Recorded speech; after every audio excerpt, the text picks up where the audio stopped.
Règles de vie pour ce webinaire. Tout d'abord, les personnes qui vont l'animer par ordre d'apparition. Donc, moi-même, Wilfried Copec, chef adjoint au département Autres infrastructures en réseau de la FNCCR. Donc, autres infrastructures en réseau qui couvre bien entendu l'éclairage public, qui va nous intéresser aujourd'hui, et Guillaume Lebris. Guillaume Lebris, donc chargé de mission au sein du département R, autres infrastructures en réseau, de la FNCCR. Les autres règles, Guillaume a commencé à vous les évoquer. Ça sera enregistré. Donc, idéalement, coupez vos caméras, s'il vous plaît, déjà pour améliorer la bande passante, et également pour un motif d'enregistrement. Je vous demanderai également, s'il vous plaît, de couper le son, votre son, et de ne pour le moment pas intervenir durant la présentation qui va durer à peu près 1 heure.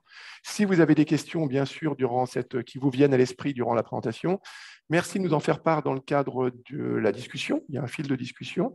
Vous posez et à la fin du webinaire, ou au terme des 1 heure, on prendra une demi-heure pour répondre à l'ensemble des questions qui ont sans doute, vu le sujet, seront nombreuses. Voilà, on va pouvoir rentrer dans le vif du sujet sur ce fameux programme Lumacté.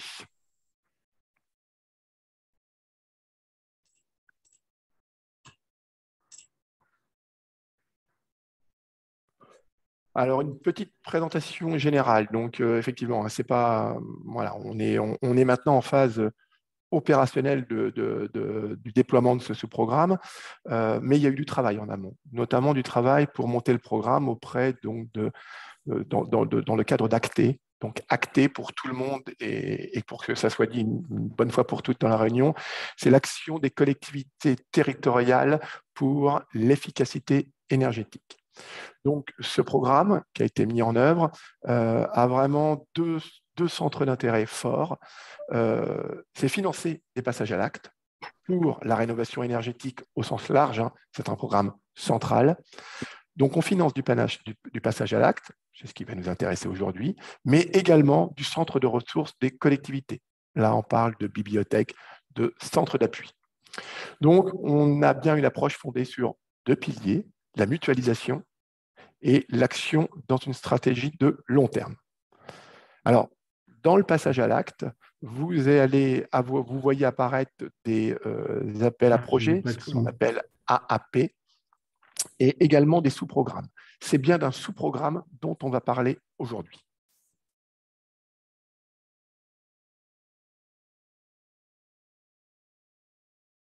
Voilà, excusez-moi.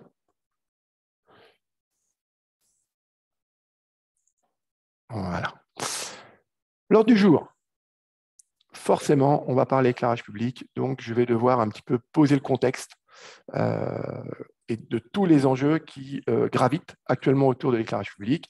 Si vous êtes connectés aujourd'hui, et vous êtes nombreux, on attend 250 participants, c'est que vous êtes sensibles à tous ces enjeux qui gravitent autour de l'éclairage. On va bien sûr mettre voilà, du fond. Je me permets de couper. Est-ce que tout le monde, je vois qu'il y a des soucis de son dans la conversation. Est-ce que c'est des problèmes juste très particuliers ou ça fonctionne très bien des autres côtés? Non, aucun problème. OK. Aucun problème, on entend. On nous entend bien, il n'y a pas de souci. On entend bien, il n'y a pas de souci. Alors, pour les personnes concernées, je ne sais pas, je ne peux pas vous aider là, de ce côté-là. Je ne peux pas vous dire. De toute façon, comme je vous l'ai dit, la vidéo sera enregistrée. Enfin, la présentation sera enregistrée, on vous la retransmettra, mais je ne peux pas régler vos problèmes de son. Apparemment, tout va bien de notre côté. Wilfried, je te redonne la parole, excuse-moi. Merci Guillaume. Donc effectivement, le contexte, on le verra. Ensuite, on mettra enfin un peu de fond sur ce qu'est l'UMACT en parlant des généralités, des prestations éligibles, des modalités financières, de qui sont éligibles en termes de candidats, de quels sont les projets éligibles, et enfin d'un calendrier. Le calendrier est très précis. On évoquera les dossiers de candidature et l'organisation de la fédération, la FNCCR, pour assurer le suivi de ce sous-programme. Alors, les enjeux. Alors, voilà, une présentation assez simple pour rappeler tout ce que représente l'éclairage public. Donc déjà, 11 millions de points lumineux, c'est le volume. Alors, on peut avoir une discussion entre 10, 11, c'est l'ordre de grandeur qui compte, il n'y a pas de base de données nationale, mais on l'estime aujourd'hui à 11 millions de points lumineux. 5,7 TWh de consommation d'énergie. Et c'est une consommation d'énergie qui pèse sur la pointe, la fameuse pointe de 19 heures dont on entend pas mal parler aujourd'hui aux informations, qui risquent de poser problème dans l'hiver. On voit que l'éclairage public y participe fortement parce qu'évidemment, l'éclairage public, il s'allume dès que la nuit tombe. En termes de puissance installée, c'est 1,3 gigawatts, l'équivalent d'une tranche nucléaire. Ça représente 40% des consommations électriques des collectivités. Donc, ça pèse fortement sur les factures des communes, communautés de communes qui sont aujourd'hui présentes à ce webinaire. 85 kWh par an et par habitant et 2 milliards par an de budget annuel. Alors, ce 2 milliards, il va se scinder en 1 milliard pour les travaux d'investissement, 500 000 euros pour l'exploitation et la maintenance, et 500 millions pour le paiement de la facture d'électricité. C'est cette facture, d'ailleurs, qui, en 2022, risque d'augmenter fortement. L'éclairage public, il est également à la croisée de nombreux enjeux. Les enjeux politiques, juridiques. Alors, politique, on les connaît bien, hein. L'éclairage public relève du pouvoir de police du maire. Voilà. Donc là, c'est très clair, hein, la collectivité, qu'elle est transférée, on en reparlera après, ou pas, conserve cette main sur l'éclairage public par le pouvoir de police.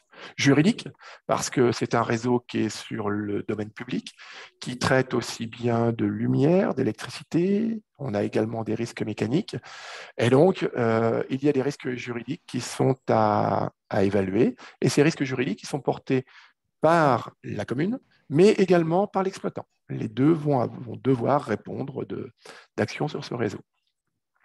Alors, il y a un enjeu aussi très fort financier, hein. On l'a vu parce que c'est 40% des consommations électriques des collectivités. Un enjeu écologique. Alors, l'enjeu écologique, là, il est clairement pointé du doigt par l'arrêté de 2018 sur les nuisances lumineuses. Alors, dans la hiérarchie des textes qui existent sur l'éclairage public, c'est quand même celui qui est le plus fort, hein, et c'est un texte qui parle essentiellement de nuisances lumineuses. Donc, il est vrai que depuis 2018, il faut que l'on perçoive nos parcs d'éclairage au travers du prisme de l'environnement. Et enfin, il y a un enjeu technologique. Technologique, depuis maintenant plus de 10 ans, on a eu une révolution qui est maintenant une évolution vers la LED. L'utilisation de la LED pour les rénovations, les travaux neufs ne fait quasiment plus débat. On doit être autour de 80% de cette technologie utilisée. Et c'est une technologie qui va également permettre de passer vers le territoire connecté, le territoire intelligent. Parce qu'avec la LED, c'est l'arrivée de l'électronique sur le parc et donc on va pouvoir y associer d'autres services.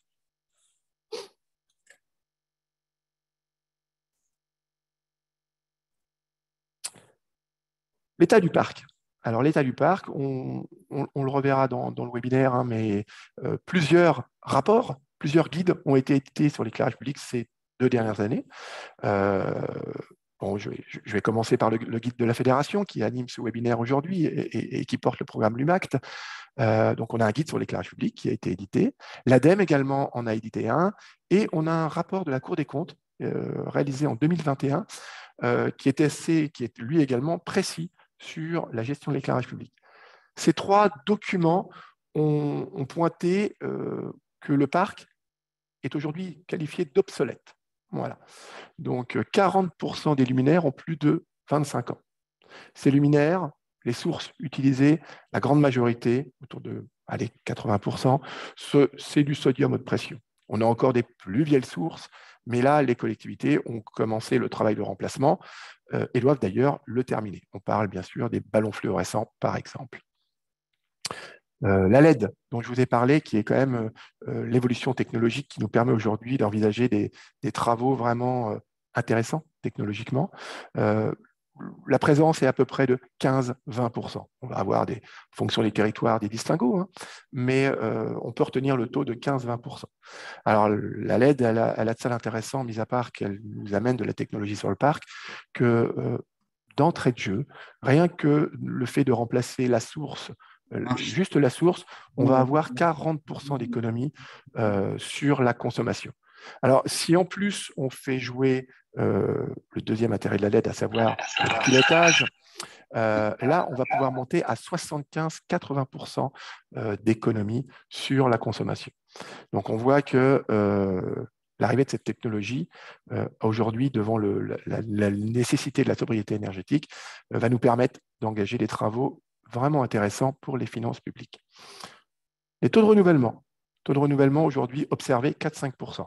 Je pense qu'on annonce 4-5%, mais c'est déjà fort sur le terrain.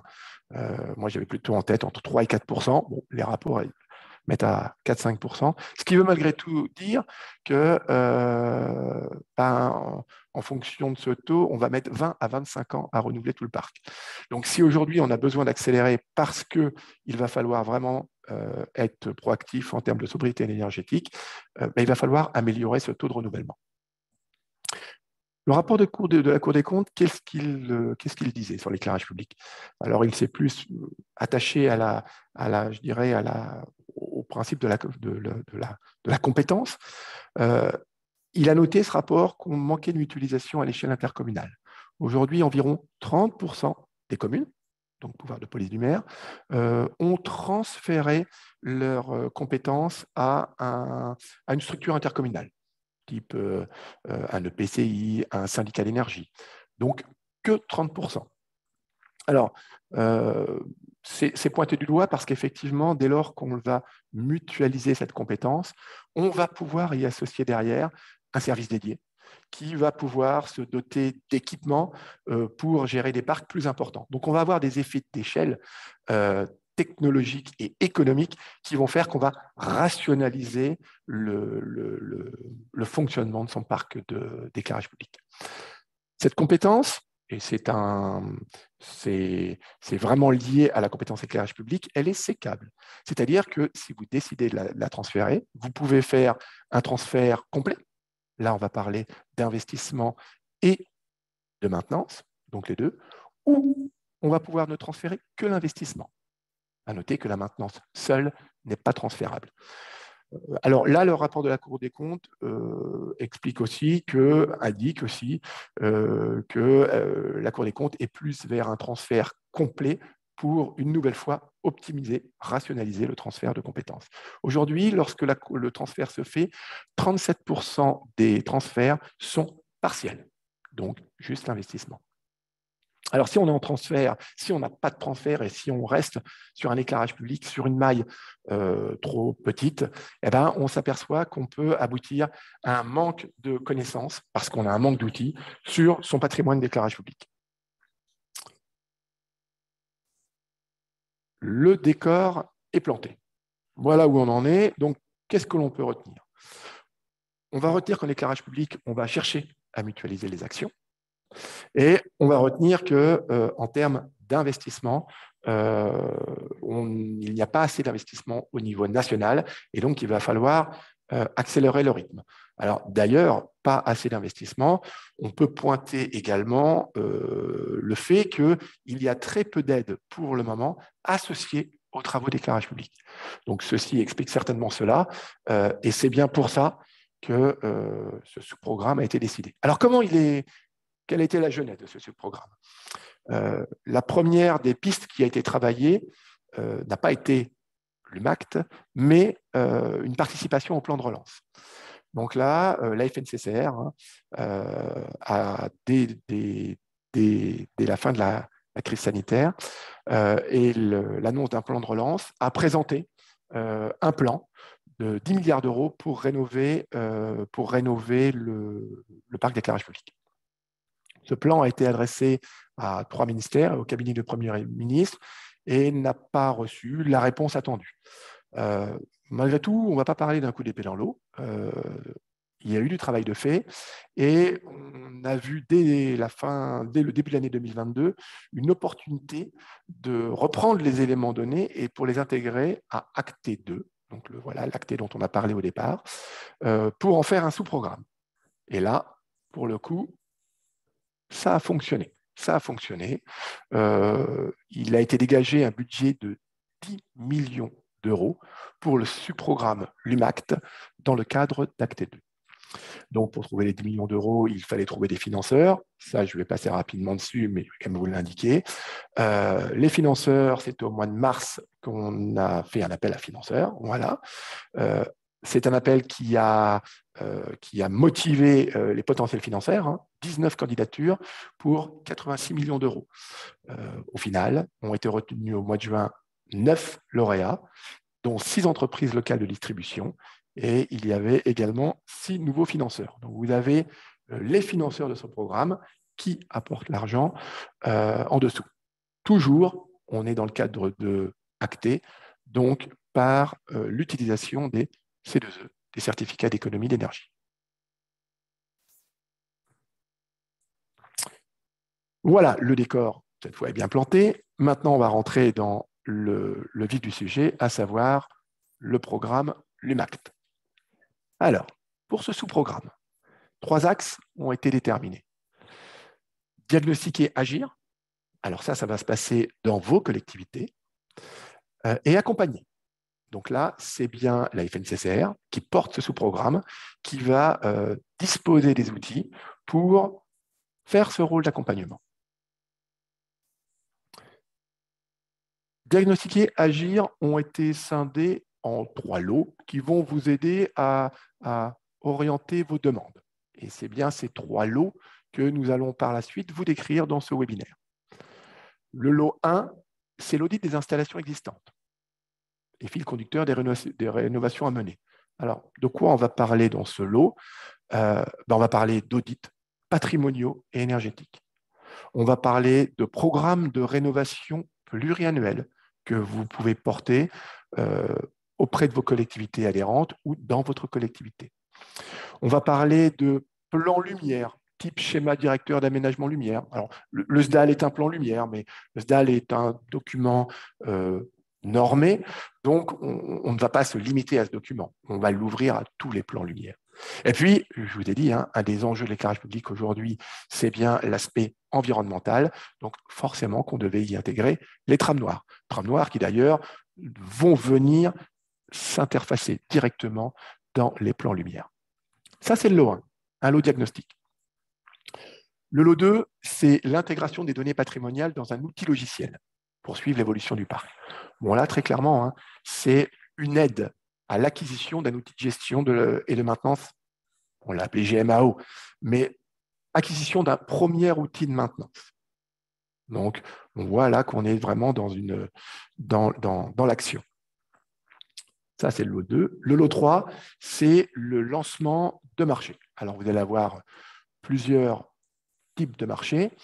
Vous allez avoir des prestations d'assistance à maîtrise d'ouvrage ou de maîtrise d'œuvre pour l'établissement et les suivis des marchés publics globaux de performance, les MPGP. Donc, si la collectivité décide d'utiliser ce type de marché, il va falloir faire une étude préalable. C'est bien cette étude qui va pouvoir candidater pour un financement. Vont être également pris en charge les prestations pour l'établissement et le suivi des marchés de maintenance-exploitation.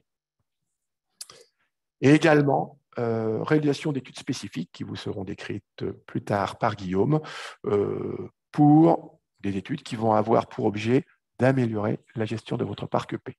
Donc, on voit bien là qu'on est dans la construction d'un programme général. On a vu une inscription, hein, actée, on doit s'inscrire dans un temps long. Donc, on voit un programme comme une suite logique d'un cycle de rénovation de chantier. D'abord diagnostiquer, savoir de quoi on parle, et après, on agit. 3 lots qui vont vous être décrits. Notre rôle, le rôle de la Fédé. Alors nous, il va falloir qu'on organise des formations, dédiés à l'éclairage public, des MOOC. Créer également des bibliothèques de documents. Alors, il y a déjà des documents qui existent. Hein. C'est peut-être toucher encore plus de monde pour diffuser ce qui déjà existe et à la demande, à votre demande, tous ceux qui rentreront dans le processus LUMACT, écoutez, produire de nouveaux documents ou imaginer de nouvelles formations. Mettre en place une cellule d'appui, on verra, il va y avoir des moyens humains mis à disposition pour ce sous-programme. Développer des groupes de travail, voilà.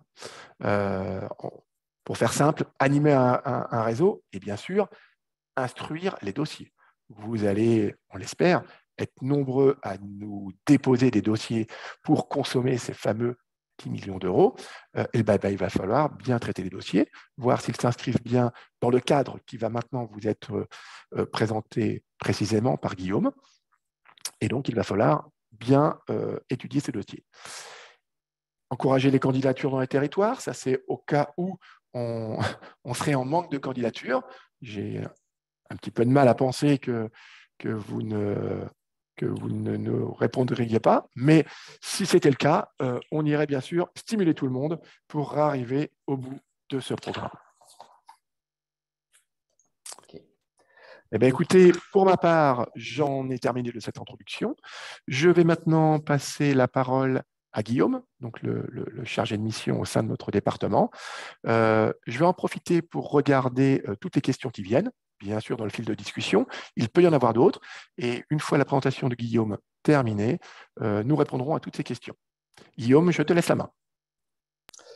Ok, merci Wilfried. Si tu peux arrêter le partage, ça serait parfait. Je vais reprendre la main.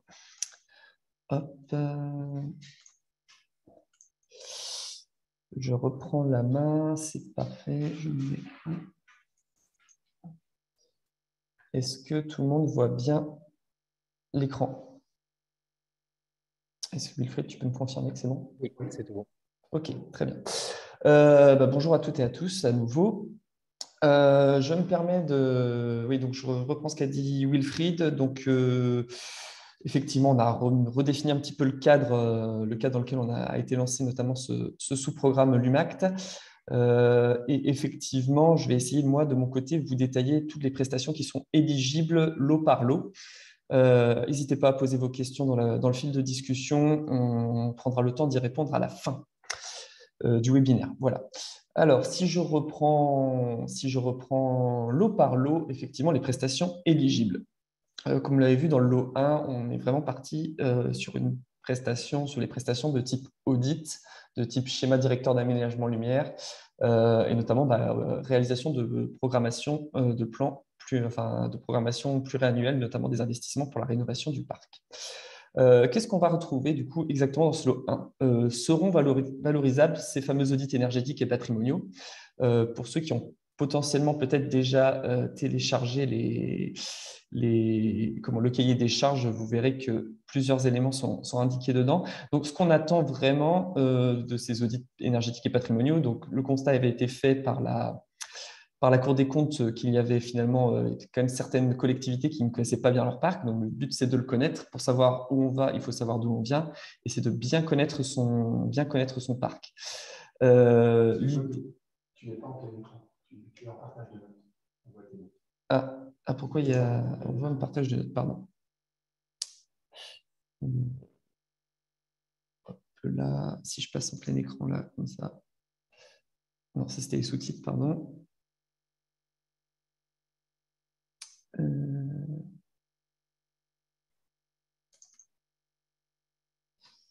Pardon, excusez-moi. Hop, je vais repasser le partage. Si je repasse en diaporama, hop, paramètres. Est-ce que c'est mieux? C'est mieux. Bon. Ok, très bien. Je me permets de revenir. Oui, donc, excusez-moi. Donc, effectivement, dans cette réalisation d'audits énergétiques et patrimoniaux, Effectivement, on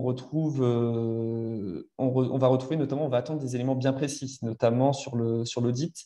On va attendre le type de source, du point lumineux, sa puissance, et éventuellement des informations complémentaires. On sera très attentif à ce que le relevé et l'audit soient le plus exhaustif possible, et on vous demandera notamment d'intégrer notamment dans votre réponse effectivement quels aspects notamment quels aspects de l'audit, quels éléments caractéristiques dans votre audit vous avez prévu d'intégrer.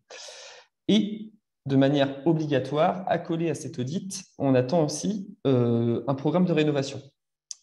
Voilà, très clairement, réaliser juste un audit, c'est déjà bien, mais ce n'est pas ce qui sera valorisé. On veut aussi valoriser la réalisation d'un programme de rénovation à côté, qui est pluriannuel, alors, notamment pour pouvoir éventuellement lancer les travaux dans la foulée. Petit 2, on va notamment réaliser aussi des programmes de rénovation. On va valoriser lorsque l'audit a déjà potentiellement été réalisé, lorsqu'on a une base de données qui est consolidée de notre parc d'éclairage. On valorisera également la réalisation du programme de rénovation si on a déjà les informations concernant notre parc d'éclairage. Comme on l'a dit, ce programme de rénovation, il devra prendre en compte notamment le patrimoine existant, identifier les gisements d'économie d'énergie, par exemple passer d'un luminaire 150 watts SHP pour passer par exemple à un 30 watts en LED, c'est un exemple standard. Et notamment, il devra définir tous ces gisements d'économie d'énergie. Il devra faire apparaître également aussi les économies qui sont envisageables pour la collectivité, que ce soit notamment d'un point de vue des certificats d'économie d'énergie générés et des économies notamment qui sont générées notamment par le gain sur les consommations énergétiques. Voilà, donc j'ai pris un petit exemple comme ça pour vous indiquer. Ce qu'on attend, c'est aussi dans votre réponse, c'est que vous marquiez bien dans ce type de programme pluriannuel, en fait, on va indiquer que notamment, en priorité, on va s'attaquer par exemple à la zone industrielle et résidentielle. Pourquoi? Parce qu'on a des luminaires qui sont énergivores et des luminaires à boules, et il faut qu'on s'en sépare rapidement vis-à-vis des préconisations de l'arrêté nuisances lumineuses. Ensuite, on va ensuite s'attaquer aux entrées de ville, au cœur de ville. Pourquoi? Parce qu'on a des luminaires énergivores, et ensuite, pourquoi pas, au parc, puisqu'on veut limiter les nuisances lumineuses. Hop. Et troisième point qui sera potentiellement aussi les prestations qui seront éligibles, ce sera l'élaboration des plans lumière. Donc, on reprend le principe de schéma directeur d'aménagement lumière ou également de trame noire, sur lesquels on pourra notamment être accompagné financièrement par le sous-programme. Effectivement, on sait que les schémas directeurs d'aménagement lumière, aujourd'hui, ils ne sont pas toujours fixés. Ce qu'il y a dans un schéma directeur d'aménagement lumière, chacun peut un petit peu en décider. Il n'y a rien de fixe dans ces schémas d'aménagement lumière. Schéma directeur d'aménagement lumière, je vais simplifier en disant de SDAL. Dans ces SDAL, il n'y a rien de fixé. C'est pour ça aussi qu'on attend que vous nous expliquiez un petit peu dans votre réponse ce que vous comptez y mettre.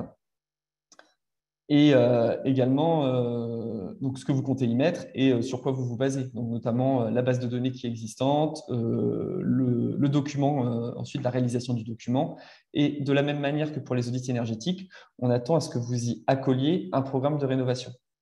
Voilà. Pour le lot 1, on a fait le tour des prestations éligibles. On va partir un petit peu sur les modalités pratico-pratiques. Donc, le but, c'est d'inciter à la mutualisation. De toute façon, pour le programme LUMAC, c'est toujours ce qui va être mis en avant, c'est la mutualisation. On en reparlera un petit peu plus tard. Effectivement, le but, c'est d'être pour chaque dossier qui sera présenté, ça sera de présenter notamment un projet par collectivité. Alors, le projet peut toucher plusieurs communes.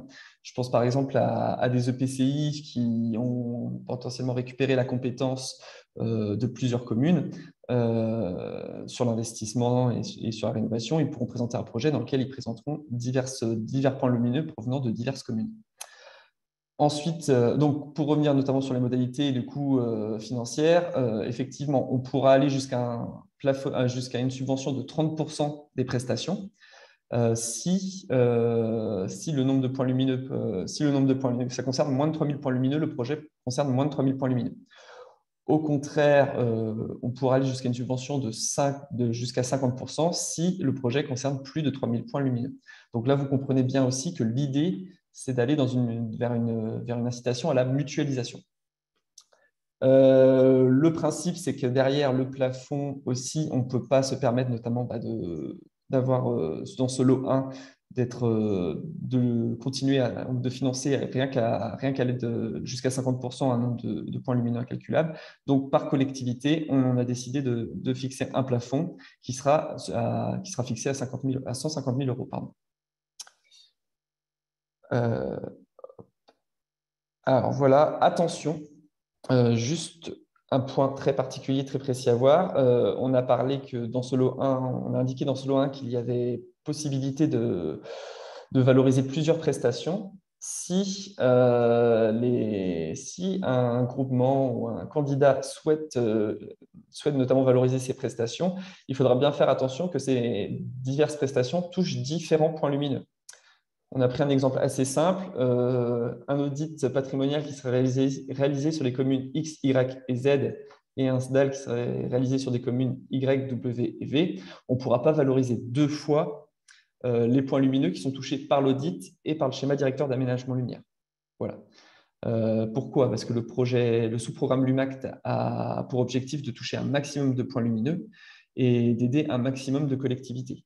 Donc, effectivement, avec un budget limité, on se fixe notamment des objectifs pour aller toucher un maximum de points lumineux et en subventionnant deux fois les mêmes points lumineux pour deux prestations différentes, on ne pourra pas atteindre ces objectifs.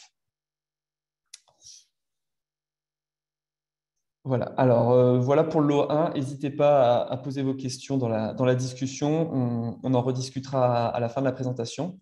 Pour le lot 2, qui est peut-être un petit peu plus simple à comprendre, donc, comme l'a dit Wilfried, on avait une certaine logique dans ce sous-programme qui était notamment réalisation d'un audit. Derrière, une fois qu'on a les données patrimoniales de son parc, le but c'est qu'on puisse le suivre, l'évolution de son parc. Et c'est pour ça qu'on a voulu mettre en place notamment une prestation dans le lot 2 qui consiste à l'acquisition d'un outil de suivi du parc, donc un outil logiciel, plus conformément souvent appelé GMAO, donc une gestion de la maintenance assistée par ordinateur, excusez-moi, ou un système d'information géographique. Pourquoi? Le but, c'est de concilier les aspects maintenance et travaux neufs du parc et de pouvoir notamment suivre, comme je vous l'ai dit, suivre l'évolution du parc. Et en fait, cette GMAO, c'est un petit peu le pendant de la GTB pour les bâtiments, puisqu'on va pouvoir notamment suivre l'évolution, programmer les investissements, etc., et de la rénovation du parc.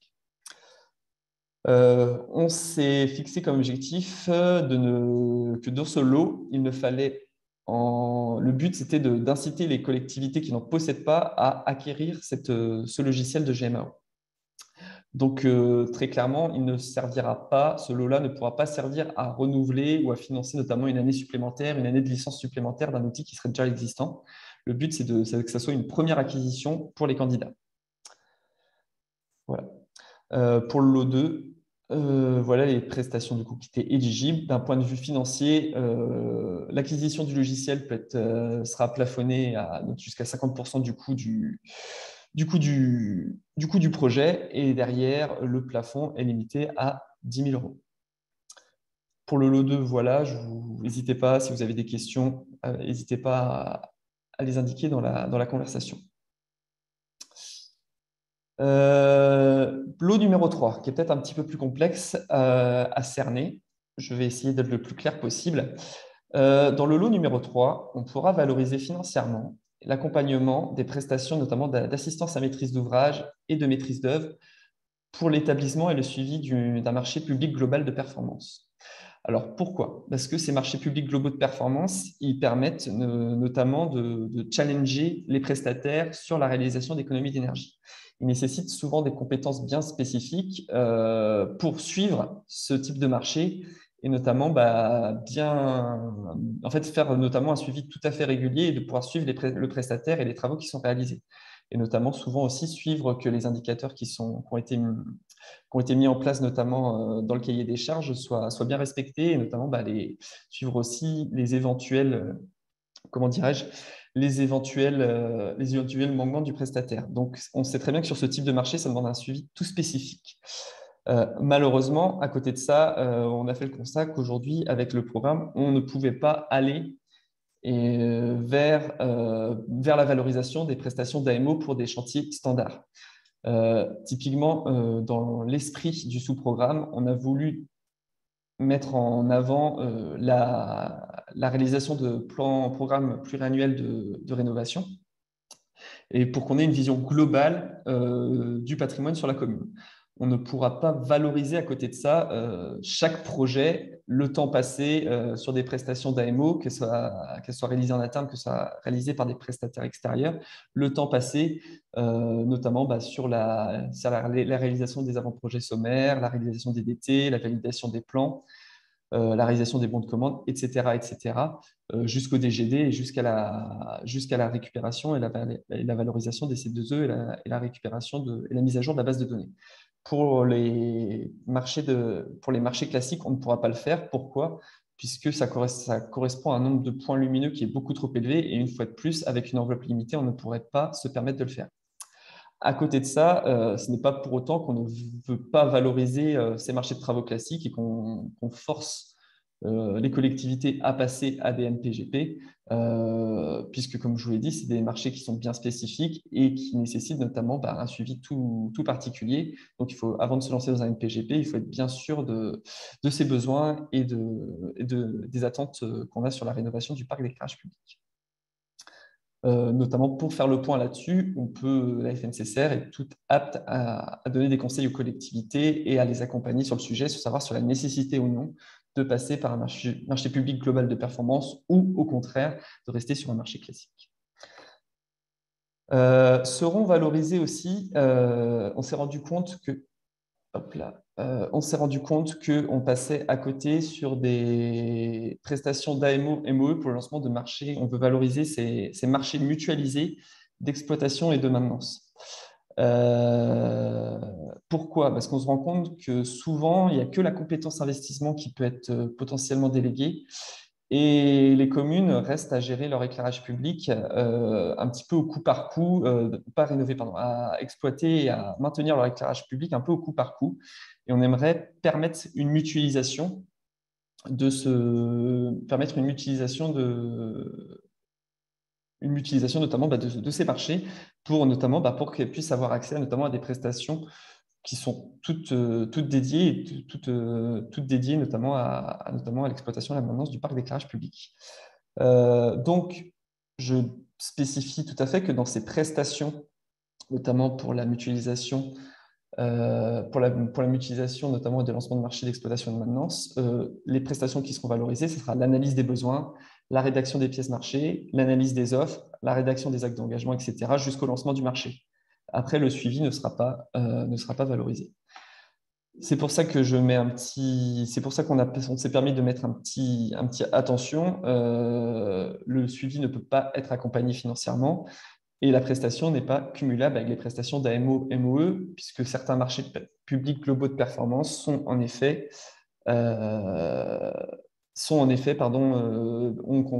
comprennent déjà une partie exploitation et maintenance et ça ne pourra pas être valorisé deux fois.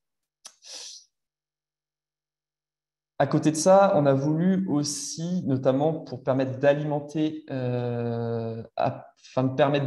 les marchés d'alimenter notamment le lot numéro 1, excusez-moi, je vais y arriver, les schémas directeurs d'aménagement lumière, les plans de rénovation.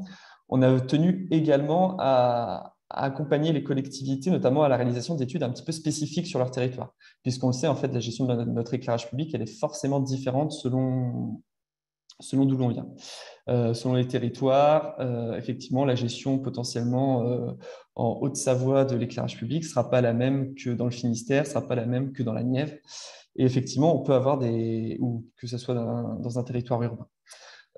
C'est pour ça qu'on a voulu accompagner financièrement aussi ces études un petit peu spécifiques. Je pense notamment aux ortholuminoplans qui peuvent exister pour faire des cartographies aériennes lumineuses de certaines villes, de certains territoires. On pense aussi notamment à des analyses qui peuvent être faites sur la nécessité ou pas de passer par un marché, de passer notamment par l'utilisation d'un éclairage intelligent On peut passer par des sondages, notamment aussi sur les collectivités, savoir comment est perçu l'éclairage public afin d'alimenter potentiellement des schémas directeurs d'aménagement lumière et des programmes de rénovation. Voilà, c'est des études ces études un petit peu spécifiques seront analysées au coup par le jury et on pourra à ce moment-là, potentiellement les valoriser.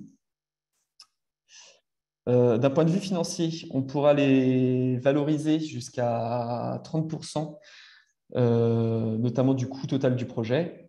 Par contre, on sera limité avec un plafond de 40 000 euros. Voilà pour le lot numéro 3. J'ai essayé d'être précis. S'il y a des questions, n'hésitez pas à les indiquer dans la conversation. On reviendra dessus à la fin. Je vais revenir un petit peu sur l'éligibilité des candidats. On ne s'est pas fixé vraiment de limite sur les collectivités. Alors, c'est à destination des collectivités territoriales initialement, mais s'il y a des acteurs qui veulent candidater et pour qui proposent des actions sur un parc d'éclairage public qui fait sens, on analysera l'offre également, effectivement. On peut penser, voilà, je pense notamment à la dernière ligne, on pense à des centres hospitaliers, à des ports. Ça peut être, s'il peut y avoir toutes sortes de parcs d'éclairage public aujourd'hui qu'on ne maîtrise pas. Et s'il y a des acteurs qui sont là à la réunion, on pourra en discuter ensemble. Donc effectivement, initialement, on aura plus l'habitude de passer, notamment ça sera dédié aux EPCI, aux métropoles, aux différents pôles de communauté, mais également aux communes. Et on pense aussi aux syndicats intercommunaux. Concernant ensuite l'aspect mutualisation, je vous en ai parlé tout à l'heure. L'aspect mutualisation, il n'est pas obligatoire. Il a été dans les précédents appels à projet de Acte 2. Aujourd'hui, il n'est pas obligatoire. Une commune peut candidater seule aujourd'hui sur le sous-programme LUMACT. Un syndicat d'énergie, une métropole peut candidater seul également sur le sous-programme LUMACT. La seule chose, c'est qu'on portera quand même une attention toute particulière s'il y a quand même une initiative qui a été prise pour effectuer notamment une mutualisation entre les différentes collectivités. Et notamment, si plusieurs communes décident de réaliser un groupement, il sera nécessaire notamment qu'il y ait une entité qui concentre notamment les échanges avec la FNCCR sur le suivi et l'accompagnement du projet. Voilà, je pense à notamment les justificatifs de dépenses, les différents échanges, notamment des appels de fonds, etc. etc. Mais effectivement, pas de mutualisation obligatoire, mais une forte incitation tout de même. Et on l'a vu dans le lot numéro 1, puisque le but, c'était de passer, pour obtenir une subvention potentiellement plus conséquente, de passer notamment à une mutualisation pour dépasser les 3000 points lumineux. Comme je vous l'ai dit tout à l'heure, le but, c'est d'impacter un maximum de points lumineux par le sous-programme. Et donc, il y aura forcément derrière un suivi du taux de transformation des travaux de rénovation des installations. L'éclairage, par contre, tout à fait, l'éclairage sportif et l'éclairage intérieur vont sortir du champ d'application puisqu'ils sont potentiellement éligibles aux autres appels à projets ou d'autres sous-programmes d'Acte 2. Donc, effectivement, la rénovation de l'éclairage sportif pour des éventuels terrains de foot ou autres infrastructures sportives ne sera pas valorisée. Enfin, les études en tout cas. Alors, petite modification par rapport aux précédents appels à projets d'Acte 2, c'est que le temps de travail des ressources humaines pourra être valorisé. Effectivement, ce n'était pas le cas initialement. Sur Acte 2. Aujourd'hui, on sait pertinemment que les agents des collectivités sont souvent les plus à même de pouvoir réaliser des études, réaliser des audits, réaliser des SDAL. Ils en ont parfois les compétences, alors pas toujours, mais lorsqu'ils les ont, c'est quand même dommage de ne pas pouvoir valoriser ces prestations en interne au sein des collectivités. Donc, ça sera chose faite avec le sous-programme LUMACT. Alors, par contre, on pourra effectivement valoriser le temps passé par des contrats spécifiques, CDI, CDD, alternance. On ne pourra pas valoriser le temps passé par un stagiaire sur le sujet. Et il y aura des pièces justificatives qui seront notamment demandées lorsqu'on fera les appels de fonds notamment pour vous accompagner financièrement. Je peux revenir rapidement dessus. C'est des attestations sur l'honneur du temps passé, la validation des payes des agents concernés qui auront réalisé les études et notamment les contrats notamment d'alternance si c'est le cas. D'un point de vue pratico-pratique également, les dépenses, elles seront éligibles à partir du 1er janvier 2022 jusqu'au 31 décembre 2023. Donc, il y a une rétroactivité des dépenses. Ça, il faut bien en tenir compte. Si vous avez déjà potentiellement réalisé des schémas directeurs d'aménagement lumière sur une partie de votre patrimoine et que les dépenses ont été effectuées en début d'année 2022, vous pourrez les valoriser. Donc, pensez bien à ça.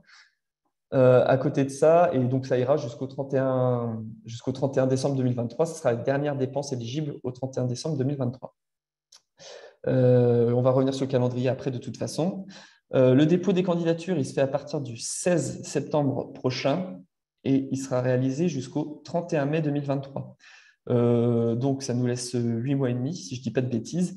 Ça nous laisse 8 mois et demi pour déposer des projets. Sachant que si vous les déposez au 31 mai 2023, derrière, il faudra vous hâter pour notamment réaliser les prestations, sachant que la fin d'éligibilité des dépenses est au 31 décembre 2023. Voilà, pour déposer vos candidatures, aujourd'hui, vous allez retrouver, on en parle un petit peu après, vous allez retrouver notamment où est-ce que vous pouvez télécharger les pièces pour répondre pour candidater. Et il faudra nous renvoyer les pièces, ces fameuses pièces complétées, à l'adresse lumact@fnccr.asso.fr.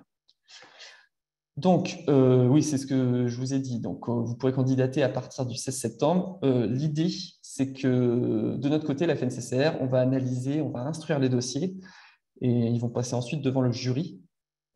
L'idée étant qu'on fasse au fil de l'eau l'instruction, l'analyse et l'instruction des dossiers.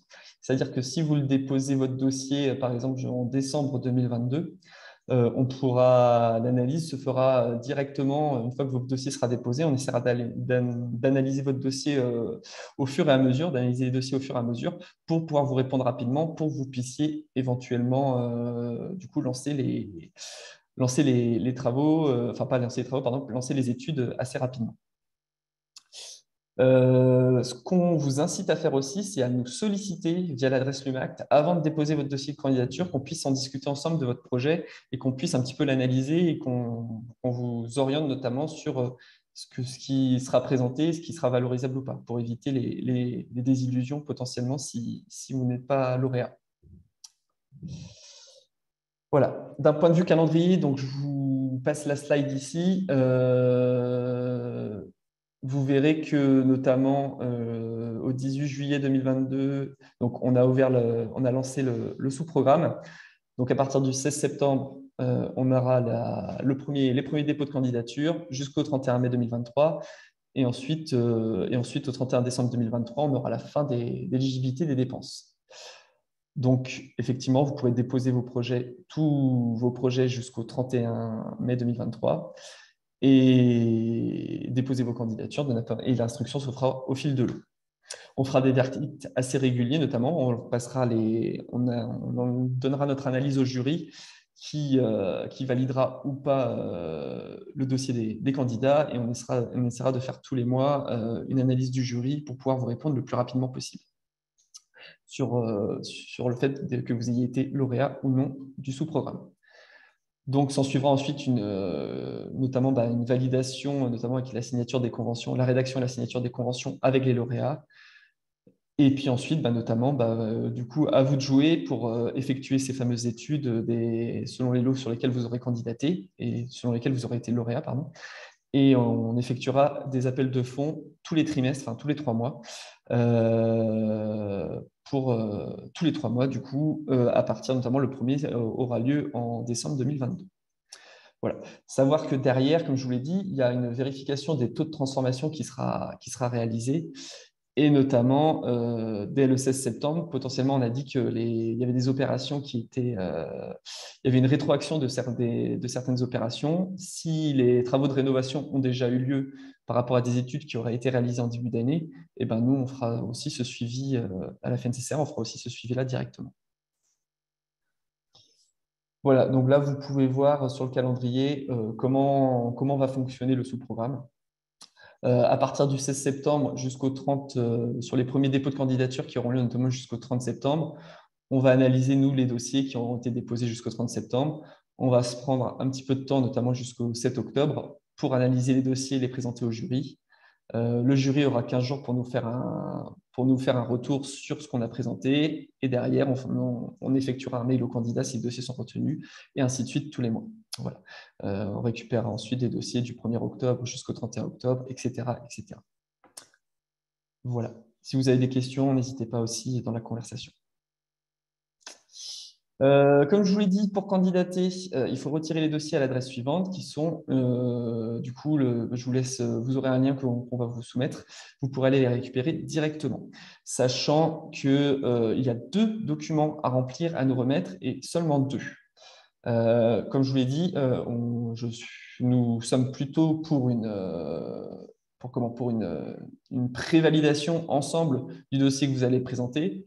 À côté de ça, si on n'a pas prévalidé, que vous avez déposé votre dossier, il n'est pas impossible également qu'on revienne vers vous pour avoir plus d'informations s'il y a un flou vis-à-vis des prestations que vous souhaitez valoriser.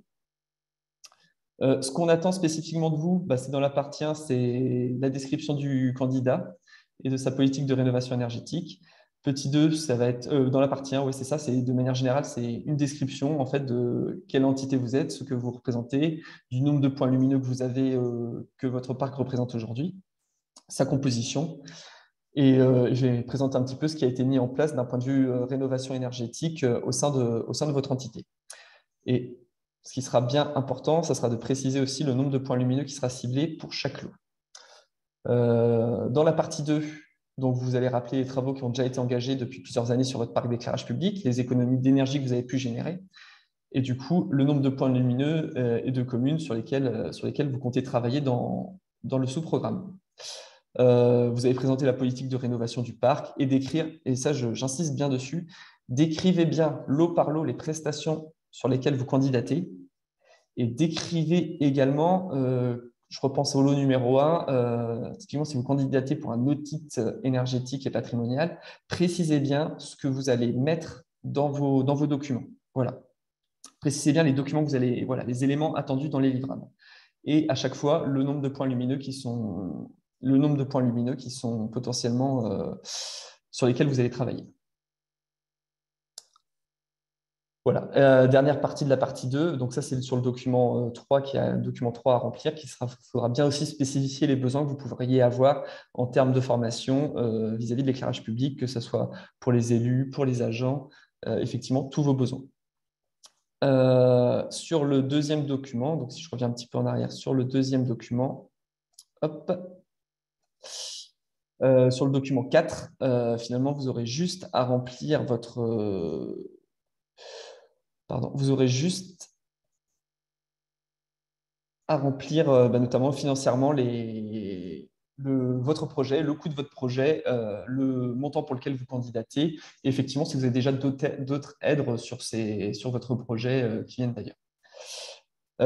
Donc, nous, à côté de ça, on va, comme je vous l'ai dit, la FNCCR va analyser et instruire tous vos dossiers.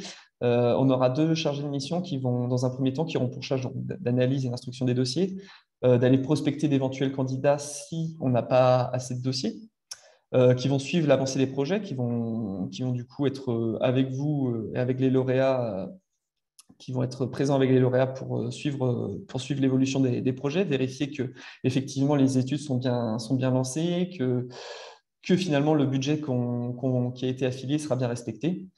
Et ils auront aussi pour mission de contrôler les livrables, effectivement que les éléments pour lesquels que vous avez indiqués qui devaient apparaître dans vos livrables sont bien présents, et ils vérifieront également le taux de transformation.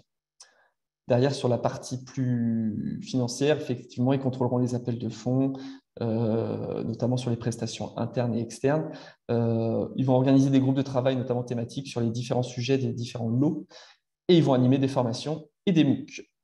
Voilà pour les missions des 2 chargés de mission qui vont rejoindre et qui vont suivre le sous-programme LUMACT. Voilà, je m'arrête là pour la présentation. Donc, le contact, on s'est présenté. Donc, Wilfried Kopek, qui est le chef adjoint du département R, Guillaume Lebris, qui est le chargé de mission éclairage public. On a nos 2 chargés de mission qui seront présents notamment pour vous accompagner, que vous connaîtrez au fur et à mesure. Et donc, une seule adresse pour communiquer avec nous sur le programme LUMACT, c'est lumact@fnccr.asso.fr. Voilà, alors je vous remercie de nous avoir écoutés et on va pouvoir prendre au fur et à mesure les questions. Alors, Ouais, je vais arrêter le partage.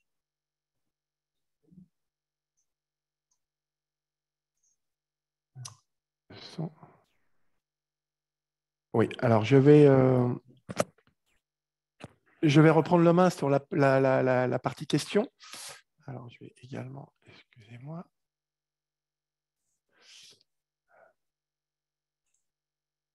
Voilà. Donc, durant la présentation de Guillaume, vous avez été nombreux à poser les questions. Nous sommes à la tête de 40 questions. Alors, pour certaines, les réponses sont tombées en cours de webinaire. Malgré tout, elles avaient le mérite d'être posées et donc répondaient à une véritable problématique de votre côté. Donc, on va les reprendre. On va les reprendre et on va y répondre. Guillaume, ce que je te propose, c'est qu'on le fasse de voix. Je pose la question et en fonction de ce que l'on a déjà pu analyser et répondre dans le cadre d'une foire aux questions avec les premières collectivités sollicitées, on a déjà des éléments de réponse. Si jamais on n'a pas la réponse, on prend en note, bien sûr, et on reviendra vers vous. Alors, il y a des questions, des précisions. La première chose, le taux de renouvellement de 4-5%, effectivement, hein, il concerne les luminaires. Voilà. Aujourd'hui, quand on parle renouvellement dans les collectivités, très peu d'entre vous se sont attaqués, si je puis parler ainsi, au réseau et au support. Donc, le taux de 4-5%, je confirme, c'est bien un taux qui concerne les luminaires. Alors, une première question très opérationnelle. On confirme qu'un syndicat peut coordonner cette démarche, même si les collectivités adhérentes n'ont pas délégué à la compétence EP au syndicat d'énergie. Oui, tout à fait. Il n'y a pas de souci sur le sujet. Si le syndicat, même si la compétence n'a pas été déléguée et qu'on a une entité qui cumule, qui mutualise, notamment pour les communes, éventuellement, j'imagine que c'est pour les communes, qui mutualise notamment pour le projet la candidature, effectivement, pas besoin que la compétence ait été déléguée forcément. Très bien.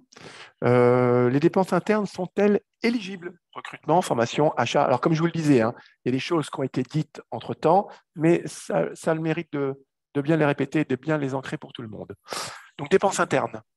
Alors, effectivement, les dépenses internes seront, comme on l'a dit, contrairement aux autres appels à projets d'Acte 2, les dépenses internes pourront être valorisées. Effectivement, ça sera du temps passé par les agents.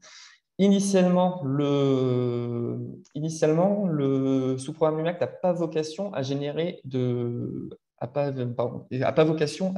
recrutement. On estime que ça devrait être du temps passé en interne. Effectivement, si ce n'est pas possible, que ça nécessite un ETP potentiellement à part entière ou un recrutement supplémentaire, on analysera notamment au cas par cas le temps à passer sur le sujet selon le nombre de points lumineux traités, le nombre de schémas directeurs à réaliser, etc., etc. Par contre, sur les formations,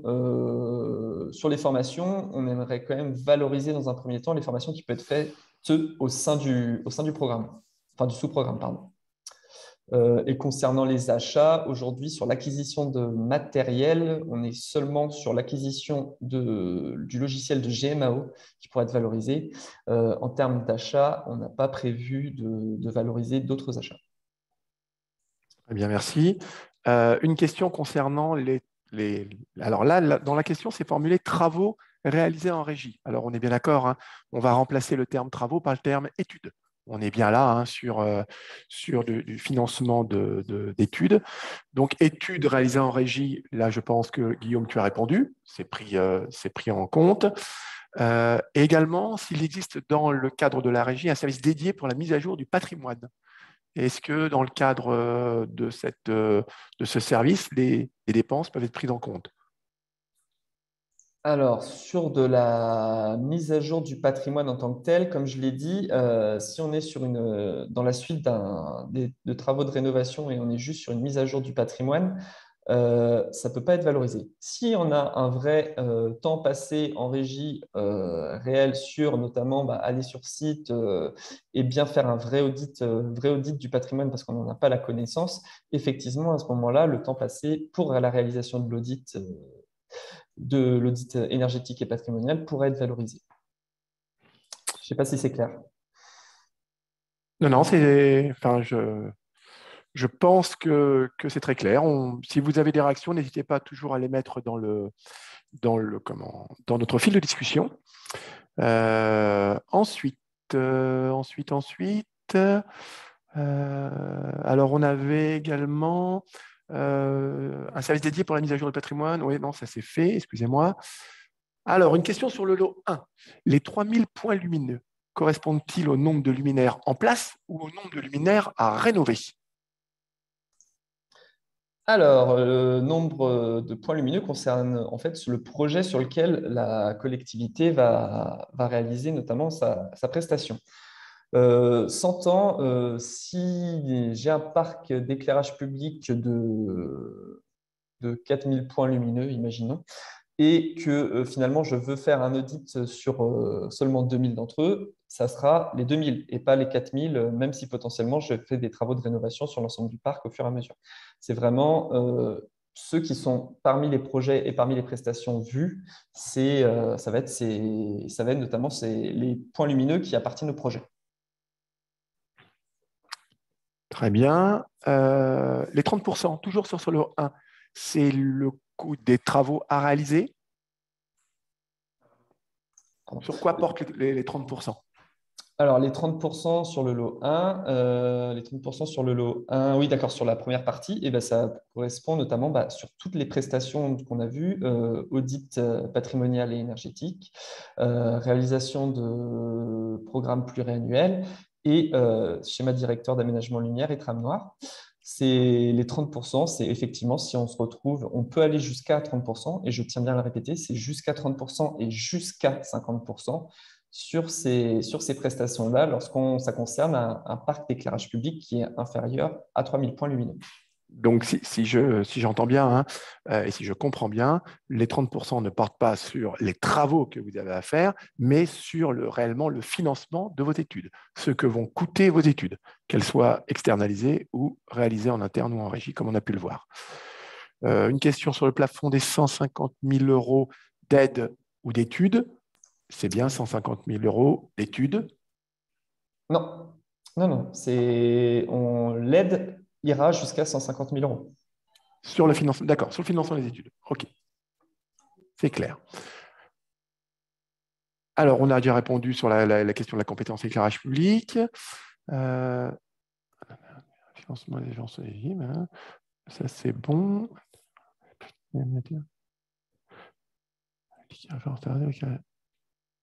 Alors là, une question qui sera un outil de référence, un outil qui référencerait les réseaux d'éclairage et pas uniquement les luminaires. Est-il envisageable? C'est l'Agence du climat Eurométropole de Strasbourg qui l'a posé. Je ne la comprends pas forcément, donc je vous invite là pour le coup à prendre la parole et à me préciser la question, s'il vous plaît. Oui, je prends la parole. En fait, c'est le service éclairage public qui a déjà un outil qui référence les points lumineux, mais souhaitait également faire un géoréférencement et un état des réseaux d'éclairage aussi, notamment soit réseau aérien, réseau enterré. Donc ça ne concerne pas uniquement les lampadaires, mais également les réseaux D'accord. d'éclairage. Alors non, on ne pourra pas. En fait, si vous voulez une modification de votre logiciel pour intégrer les réseaux, ça serait ça? Oui, Ben non, ça ne pourra pas on ne pourra pas le valoriser. Nous, en fait, ça ne rentrera pas dans la valorisation du lot numéro 2. Ok. Ensuite, une question assez, voilà, on est aussi là dans le technique, hein. La migration des données vers un SIG et la formation sont-elles éligibles? Donc là, j'imagine que le SIG est existant et que ça serait une histoire de financement, juste de la migration. Guillaume, je pense que la réponse c'est un peu la même que celle que l'on vient de voir tout de suite. Alors effectivement, si le SIG est existant, on a bien dit que c'était une première acquisition. Et donc non, ça sera pas éligible. Maintenant, après, enfin voilà, si c'est bien ça la question, effectivement. Ok. Ensuite, alors une question qui est revenue plusieurs fois, le lot 2 peut-il prendre en compte des outils de supervision? Alors, effectivement, la supervision, là, les collectivités vont commencer à investir dans leurs outils, si ce n'est pas fait, mais beaucoup ne l'ont pas encore fait. Donc, très clairement, on a parlé de GMAO. Est-ce que la supervision en fait partie? Malheureusement, non, la supervision n'en fait pas partie aujourd'hui. Sachez qu'on a, je préfère le dire, on a bien conscience que c'est un gros enjeu.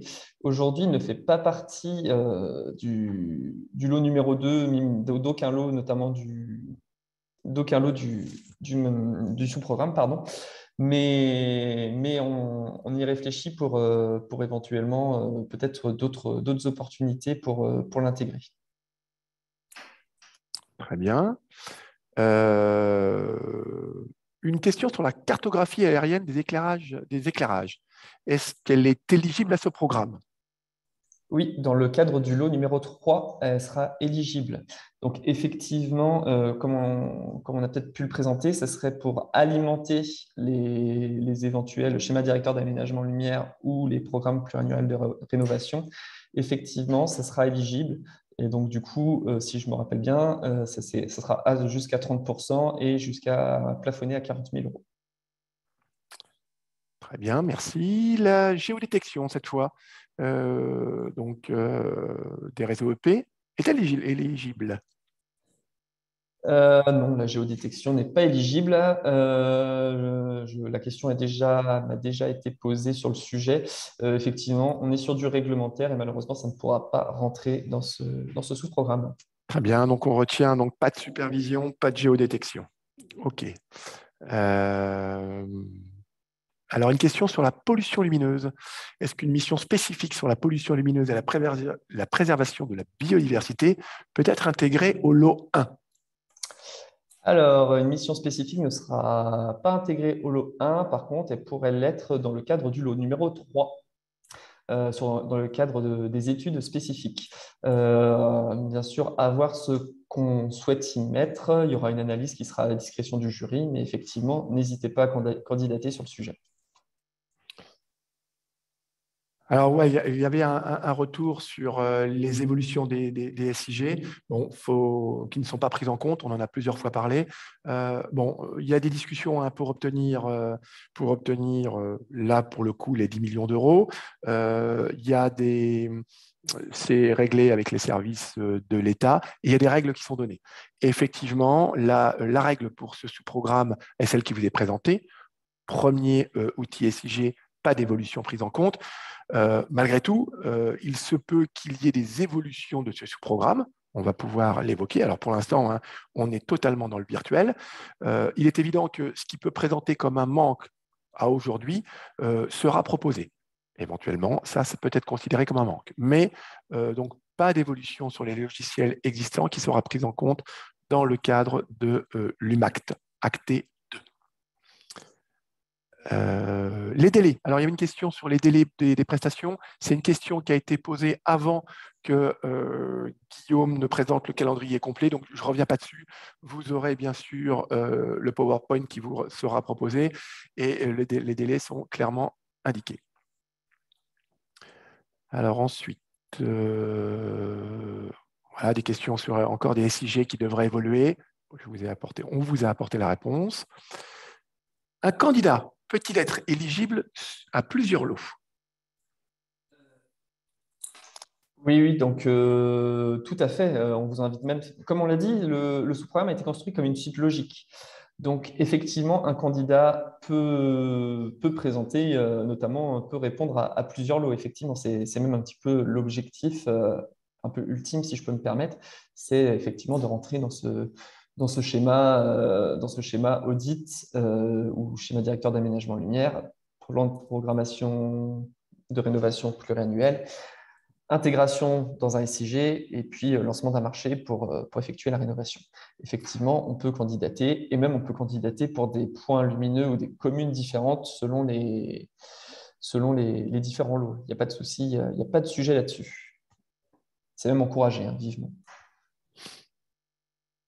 Alors, il y avait une réflexion que l'analyse au fil de l'eau et notamment les différents jurys respectifs peuvent induire un phénomène de premier arrivé, premier servi.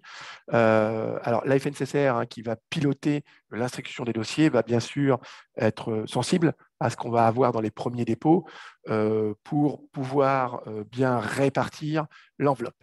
Malgré tout, on note bien qu'effectivement, il va y avoir des dépôts à faire très rapidement. Les collectivités qui sont déjà organisées vont certainement prendre un temps d'avance. Mais il y aura une attention particulière à ne pas, bien sûr, tout dépenser, c'est évident, dès le départ. Une question sur les membres du jury. Alors, je ne sais, Guillaume, est-ce qu'on est totalement figé sur la composition du jury? Ouais, alors le jury est le même qui est aujourd'hui, qui compose le jury pour les appels à projets et les sous-programmes d'Acte 2. Il n'y a pas eu d'évolution qui a été faite pour le sous-programme LUMACT. On a voulu rester sur le même jury puisque, comme vous le savez, l'UMACT est un sous-programme du programme Acte. Donc le jury reste le même que sur Acte 2. Je ne vais pas vous donner sa composition aujourd'hui et maintenant, mais effectivement, il n'y a pas d'évolution du jury. Très bien. Oui, il est une nouvelle fois noté que la limite du 31/12/2023 est extrêmement contraignante, hein. Recrutement éventuel, temps d'études, échange avec les communes adhérentes. Pourquoi pas le 31/12/2024? Là encore, on est dans le cadre d'Acte 2, ce qui veut dire qu'on ne pourra pas revenir sur la date du 31/12/2023. Le travail aujourd'hui, c'est une problématique qui est générale, qui n'est pas liée qu'à une collectivité. Donc, il est de porter un autre programme acté, on verra bien comment il s'appellera, et de déjà proposer une feuille de route. Sachez qu'on a déjà, nous, proposé des actions qui pourraient être subventionnées. Ces actions, c'est tout simplement une continuité de celles qui sont enclenchées, parce qu'on sait que, vous avez bien vu le plan de relance, hein, estimé à 10 milliards d'euros, et là, on est sur une enveloppe d'aide de 10 millions d'euros. Donc, on voit bien qu'on a encore largement de quoi faire. Donc, un prolongement des actions en cours, plus complété avec ce qui nous a été remonté, à savoir voilà, les évolutions, par exemple, des SIG, c'est ce qui me vient en tête. Et puis également, peut-être plus aider le passage aux travaux, parce que là, on voit qu'on est quand même très fortement dans la partie études. Mais à ce stade, ce n'est qu'une proposition. Là, on est au temps d'études. Et bien sûr, s'il y a des évolutions sur un autre programme dans le cadre, enfin un autre sous-programme dans le cadre d'un programme acté 3 ou plus, on reviendra vers vous. Le but aujourd'hui, c'est déjà de bien finaliser acté 2, en sachant qu'il va porter sur les années 2022-2023 et que nous sommes au mois de septembre 2022. Donc, pour terminer et boucler ce programme dans des bonnes conditions, il nous reste bien sûr moins de 24 mois. Donc déjà, le challenge, c'est d'aller au bout de ce sous-programme. Alors, on arrive à la fin des questions qui avaient été initialement posées. Alors, la dernière des questions, c'est le montant global de l'enveloppe pour ce sous-programme. Alors, le montant global, c'est 10 millions d'euros. Y aura-t-il des enveloppes max pour chacun des 3 lots? Alors, je vais laisser Guillaume me répondre, mais là-dessus, ce qu'on va retenir, c'est fongibilité. Guillaume, je te laisse répondre. Oui, alors pour vous qui candidaterez, donc effectivement, vous avez bien compris qu'on a mis des plafonds à chaque fois pour chaque lot. Donc potentiellement, si vous êtes lauréat au maximum de chaque lot, vous ne pourrez pas aller au-delà de 150 000, plus 10 000, plus 40 000. Si vous êtes lauréat de chaque lot. À côté de ça, sur la fongibilité, effectivement, aujourd'hui, c'est un programme de 10 millions d'euros. Et donc, effectivement, il y a une partie qui servira notamment à l'instruction des dossiers, cette fameuse partie accompagnée qui revient à la FNCCR. Mais tout est fongible à travers tous les lots. Et en fait, ça dépendra un petit peu. Je pense que d'ici la fin d'année, déjà, on aura une belle vision des lots sur lesquels les collectivités ont répondu et on pourra notamment savoir vers lequel il faut plutôt faire pencher la balance vis-à-vis du montant et du budget. Voilà, mais tout est fongible et il n'y a pas aujourd'hui, je peux pas, on suppose qu'une majorité du montant du budget ira vers le lot numéro 1, mais il n'y a pas on ne s'interdit rien en fait. Aujourd'hui, on ne s'interdit rien avec les budgets et les enveloppes. Merci Guillaume. Donc, je vais continuer on a encore un quart d'heure, hein, donc dans les questions. Alors, des questions sont tombées, comment dire, depuis qu'on a arrêté la présentation, que Guillaume a arrêté la présentation. Donc, je vais reprendre celle-ci. Et on me dit également que certaines questions, on n'a pas répondu forcément à certaines questions. Alors, n'hésitez pas à nous la répéter. Si elle n'a pas été répondue, c'est que pour le moment, j'estime qu'on avait donné la réponse dans une des questions posées, parce que les questions se recoupent. Mais si ce n'est pas le cas, n'hésitez pas à la reposer. Alors, j'ai une question. Alors qu'est-ce que l'on appelle diagnostic? Type de support, Excel, programme, est-ce qu'une étude, plan, format Word? Voilà. La question qu'il y a derrière ça, c'est Guillaume, est-ce qu'il existe un support type, un modèle? Ou alors le jury va apprécier chacun des documents remis.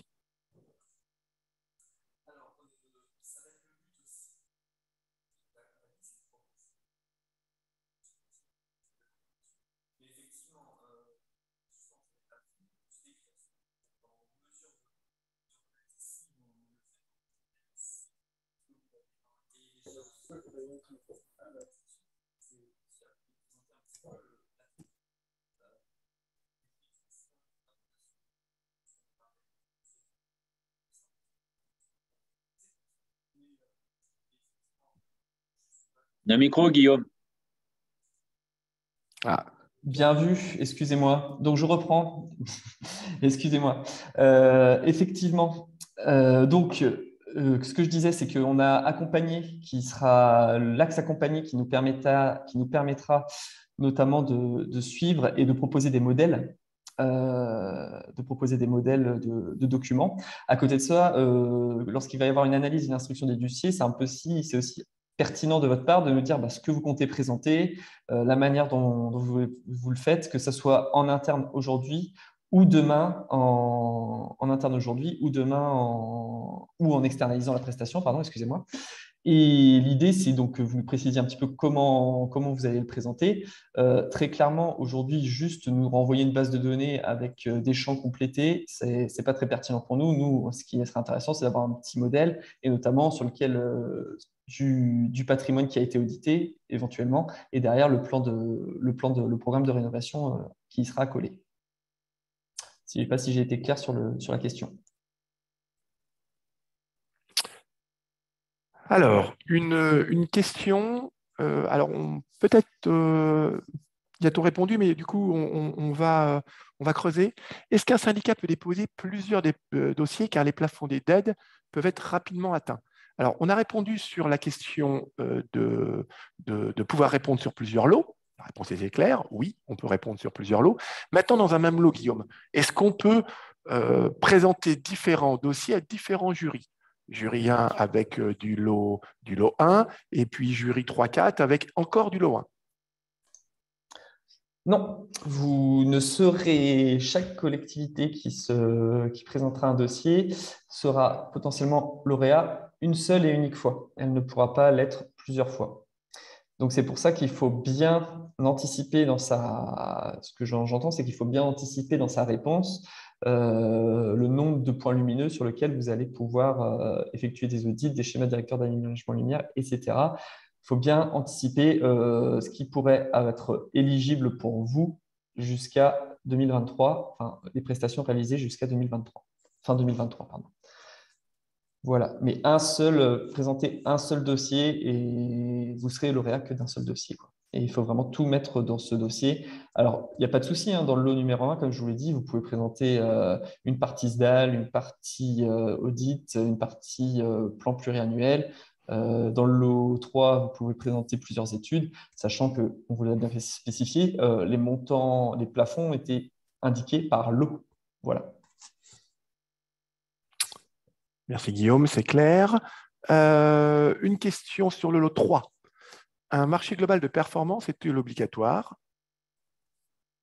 ou pas? Ça dépend sur ce qu'on souhaite valoriser. Pour les prestations, pour le lancement d'un marché de rénovation, j'entends investissement et le suivi derrière des économies d'énergie, oui, ça sera un marché à performance énergétique. Pour les marchés de public, on ne peut pas le faire pour les marchés de public classiques, pardon, les marchés de travaux classiques. Pourquoi? Parce que trop de points lumineux, et ça voudrait dire, comme je vous l'ai dit, on a une enveloppe limitée, on ne peut pas se permettre de prendre des prestations d'AMO sur les marchés classiques. Voilà. Par contre, à côté de ça, si vous décidez en mutualisant plusieurs communes, par exemple, si vous décidez de lancer un marché de maintenance pour plusieurs de vos communes, pour plusieurs communes mutualisées, et ben, là-dessus, par contre, le lancement, comme je vous l'ai dit, l'analyse de besoins, etc., pourra être valorisé. Une question concernant alors, les justificatifs attendus. Là, du coup, on a répondu, hein, un formalisme libre pour le moment. Une question maintenant qui revient souvent en éclairage public, et on va y répondre là, sur ce que l'on entend par point lumineux, à la différence des foyers.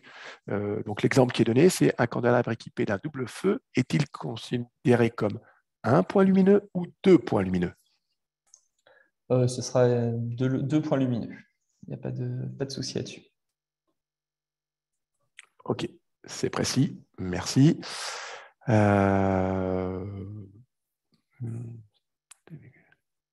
Alors, une question toujours sur les plafonds, mais cette fois à la maille d'une collectivité. Il n'y a pas de plafond d'aide sur la totalité de la candidature. Pour une collectivité qui candidaterait sur les 3 lots, elle a le droit d'atteindre le maximum dans chacun des lots? Ah oui, bien sûr. Elle peut atteindre le maximum dans chacun des lots. Donc, comme on l'a dit, c'est 150 plus 10, 160, plus 40, 200. Ça sera 200 000 € d'aide maximum, le plafond total. Très bien, merci. C'est très clair encore une fois.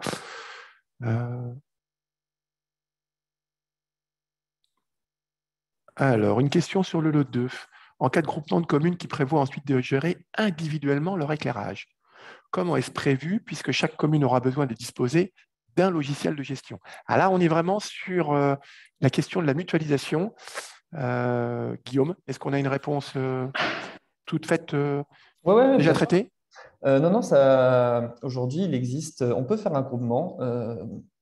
On peut faire un groupement de communes, candidater ensemble pour notamment acquérir un logiciel de GMAO. Et en fait, chacun peut derrière avoir des accès spécifiques pour sa commune. Ce type de logiciel existe et il n'y a aucun souci à les utiliser. Donc, je pense que pour moi, là, c'est la réponse à la question. Je pense que il n'y a pas de sujet là-dessus. Et chacun pourra après, dans le suivi de son parc, utiliser ses accès pour avoir accès à son propre patrimoine et pas potentiellement celui des autres communes. Alors, une question sur le début du programme, la date de début au 1er janvier 2022. Ça correspond à la date du bon de commande ou à la date de la facturation? Date de facturation, ce sera les dépenses. On parle de dépenses et quand on parle de dépenses, c'est vraiment la date de facturation.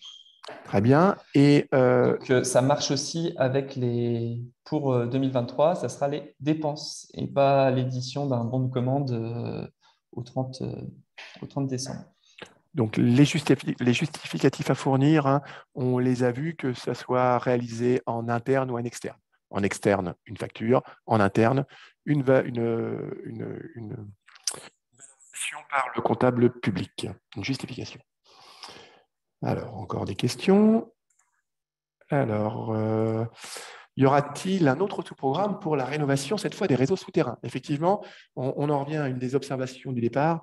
Pour le moment, on est vraiment focalisé sur le remplacement des luminaires, des lampadaires.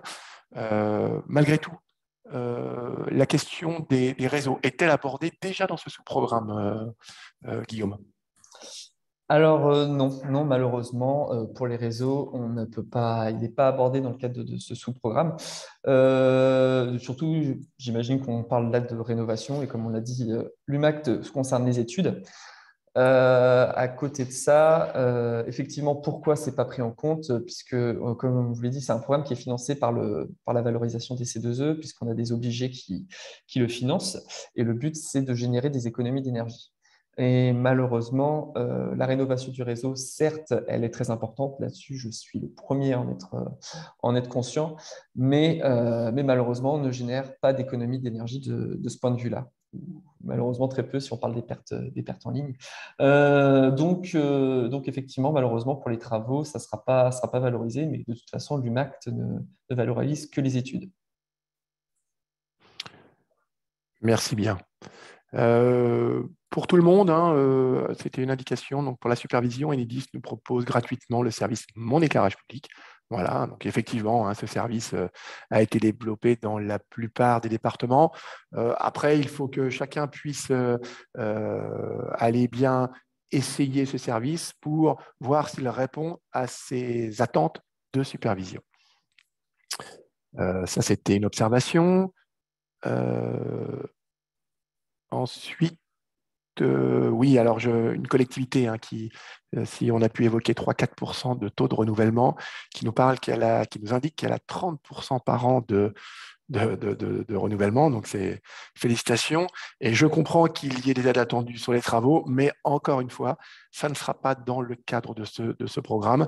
Maintenant, la fédération a bien noté la demande et nous travaillons pour tenter d'avoir une suite à acter 2. Alors, comment faut-il faire pour monter les dossiers? Ça, on ne va pas y répondre parce qu'il y a des documents à les télécharger. Malgré tout, vous avez bien noté qu'à votre disposition, donc, vous avez bien sûr Guillaume, moi-même et 2 ingénieurs vont venir pour vous aider dans le montage des dossiers, éventuellement s'il y en a besoin. Quoi qu'il arrive, ils ne sont pas encore en place. Tout est fait pour qu'ils arrivent rapidement, mais vous pouvez d'ores et déjà, sur l'adresse générique qui vous a été donnée, l'UMACT, poser des questions. On vous y répondra. Ce programme, effectivement, et sa mise en œuvre est urgent. Donc, vous aurez déjà des réponses sur l'UMACT. Si, en fonction de ce que vous téléchargez, vous n'arrivez pas à répondre au projet, à l'appel à projet. Alors, et pour terminer, alors qu'est-ce qui est subventionné, projet entier ou lanterne seule? Alors là, encore une fois, on va répondre.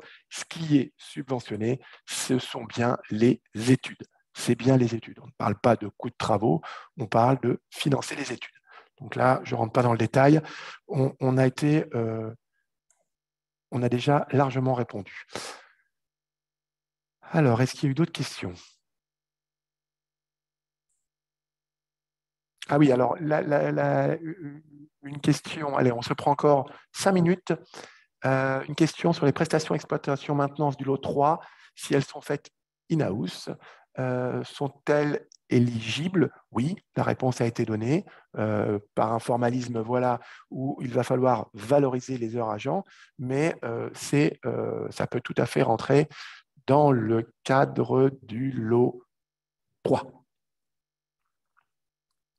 Oui, tout à fait. Les études. Après, il faudra bien spécifier l'étude de quelle étude il s'agit, qui sera réalisée, si elle est réalisée en interne, et du coup, le livrable, bien spécifier ce qui apparaîtra dans le livrable pour que nous, on puisse un petit peu analyser comment dirais-je, le bien fondé de cette étude, entre parenthèses.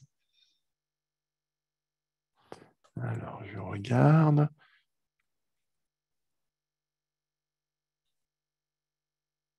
Alors, c'est peut-être qu'on n'a pas été assez clair. Il y avait une demande de précision sur la réponse apportée à la question relative au dépôt de plusieurs dossiers pour un syndicat d'énergie. Est-il possible de créer plusieurs groupements? avec des EPCI différents par exemple, et donc de déposer plusieurs dossiers sur le même lot. C'est-à-dire que le syndicat là, lui, va avoir plusieurs groupements.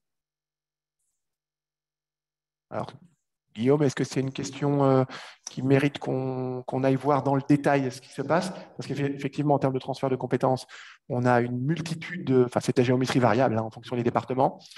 Guillaume, dis-moi, sinon on apporte à cette réponse une réponse ultérieurement à cette question. Alors, là, de prime abord, j'aurais tendance à dire oui. Si vous faites plusieurs groupements, vous pourriez répondre plusieurs fois. Enfin, c'est des groupements différents. L'idée, ce serait quand même d'essayer de candidater. Si vous candidatez, c'est de candidater d'une seule traite. Après, si le sujet, et je pense comprendre le sujet sous-jacent, c'est l'atteinte des plafonds, vous avez peur d'atteindre les plafonds trop vite si vous faites un groupement. Je ne sais pas si c'est ça le sujet. Effectivement, candidater séparément. Mais faire différents groupements dans lesquels par exemple, le même syndicat d'énergie apparaîtrait plusieurs fois pour des points lumineux différents, c'est un peu touchy. On reviendra vers vous sur cette question. On va refaire un point, mais je trouve que c'est un petit peu limite. Voilà. Oui, et pour mémoire, hein, la première vue slide de cette présentation était sur Acté et une des approches fondées, enfin, une des deux approches fortes pour Acté, c'est la mutualisation. Donc, le jury sera forcément sensible au regroupement et à la mutualisation. Alors, je vois que, merci. Après, on est toujours autour de, voilà, on rentre vraiment là dans le détail. Alors, il y avait une question sur le CO2, effectivement, auquel je n'ai pas répondu. Alors, ça a été posé par la Côte d'Or. Monsieur Cablis, éventuellement, si vous voulez préciser la question, Oui, dans le cadre des marchés que l'on passe, donc il y a une possibilité de faire de la performance sur l'objet du marché, c'est-à-dire l'éclairage public, la rénovation. Donc, on remplace des luminaires par une autre puissance, on fait de la télégestion, on fait du pilotage. Mais dans le cadre des marchés publics, on a aussi la performance de l'entreprise qui travaille pour nous, dans le sens où on essaye de les inciter à réduire le contenu de CO2 de leurs prestations. Donc, typiquement, ça va être le carburant qui est utilisé, le recours à des véhicules électriques, des nacelles électriques. Est-ce que des études ou un accompagnement du maître d'ouvrage pour essayer d'aller vers ça, c'est-à-dire un éclairage qui est neutre, non seulement parce qu'il consomme de l'énergie et qui doit le faire le mieux possible, mais toutes les dépenses qui sont induites par l'éclairage qui ne sont pas de la dépense énergétique pure, est-ce qu'on peut travailler dessus et le mettre en avant? Parce que c'est aussi des dépenses énergétiques et puis du contenu CO2. Alors, vous avez déjà répondu sur la partie, le programme Acté, c'est un programme qui vise à faire des économies d'énergie. Alors, moi, je ne sais pas si en essayant de réduire le contenu CO2, on dépense plus d'énergie, mais moins de CO2, ou moins d'énergie et moins de CO2, mais nous, on voudrait travailler sur ces aspects-là. Je vais répondre. Je vais répondre, Wilfried. Donc, effectivement, M. Kablitz, je pense que c'est pertinent comme approche. Hein, c'est tout à fait logique. Je pense que, alors après, à la discrétion du jury, évidemment, je pense que c'est quelque chose sur lequel on peut candidater dans le cadre du lot numéro 3 dans les études spécifiques, sur le travail réalisé sur le sujet.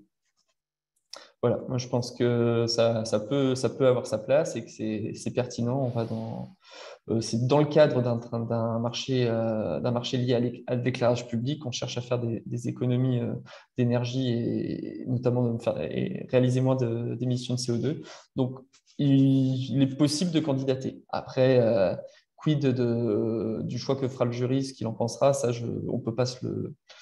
on peut pas aujourd'hui en être certain, mais je pense que ça peut rentrer dans le lot numéro 3 et qu'il ne faut pas hésiter à candidater sur le sujet. Très bien. Merci Guillaume. Eh bien, écoutez, ce que je vous propose, c'est d'en arrêter là avec ce webinaire. Donc, merci déjà à tous d'avoir participé. Vous avez été nombreux. Hein.